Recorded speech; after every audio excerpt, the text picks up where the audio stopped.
C'est de lui qu'est inspiré Monsieur Monopoly.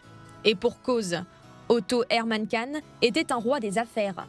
Aujourd'hui, sa propriété reste très prisée.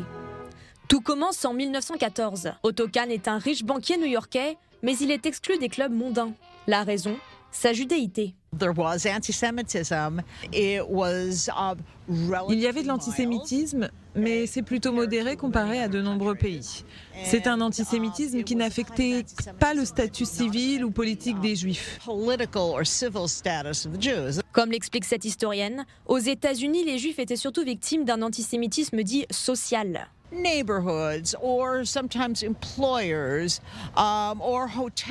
voisins ou parfois les employeurs, les hôtels ou les lieux de loisirs disaient « on ne veut pas de juifs, notre clientèle ne viendra pas si on a des juifs ». Ou alors parfois ils disaient « on peut avoir quelques juifs, mais pas trop ». C'est dans ce contexte que Kahn décide de construire son propre château en banlieue new-yorkaise. Il l'appelle Oika. Le château devient rapidement un lieu de faste. Il accueille des réceptions avec plus de 600 invités. Mais le conte de fées s'arrête brutalement en 1934 lorsque Kahn meurt d'une crise cardiaque. Quelques années plus tard, la famille vend la propriété. Oika passe de main en main et se retrouve complètement abandonnée au début des années 80. Gary Melius, géant de l'immobilier, rachète alors les lieux pour 1,5 million de dollars seulement. J'allais me marier et je cherchais un endroit où vivre. L'agent immobilier m'a emmené ici. Il y avait assez de place pour 37 appartements. Je me suis dit que je pouvais faire d'une pierre deux coups.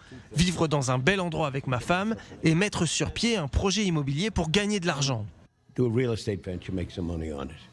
Commencent alors d'immenses rénovations. Les travaux s'étendent sur 3 ans et coûtent 45 millions de dollars. Le mot d'ordre, conserver l'authenticité du château. Outre son architecture, Oika a aussi gardé son atmosphère festive. Aujourd'hui, le château est un hôtel de luxe, un restaurant gastronomique et surtout un lieu de mariage. Les invités viennent du monde entier.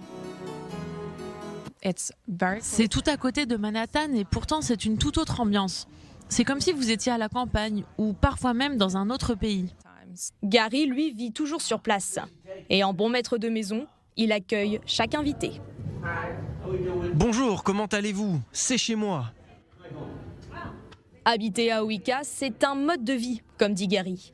À 76 ans, il travaille 7 jours sur 7 et parle avec plus de 2000 invités par mois. Au milieu de cette frénésie, l'ombre d'Otto Kahn, elle, continue à planer.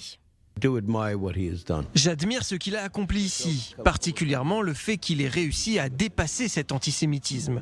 Il n'a laissé personne le maltraiter. Il leur a montré ce qu'il savait faire. Gary ne s'identifie pas vraiment avec Otto Kahn, mais il y a une chose qu'il partage avec lui, son amour pour le château.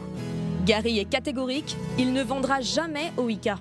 Je me suis déjà posé la question. Si quelqu'un venait et me disait « Je vous offre 300 millions de dollars pour acheter Oika », qu'est-ce que je ferais dans ce cas-là? Eh bien, je rachèterais Oika. D'ailleurs, Gary n'a pas fini de peaufiner les lieux. Il prévoit d'investir 20 millions de dollars supplémentaires, notamment pour créer un spa.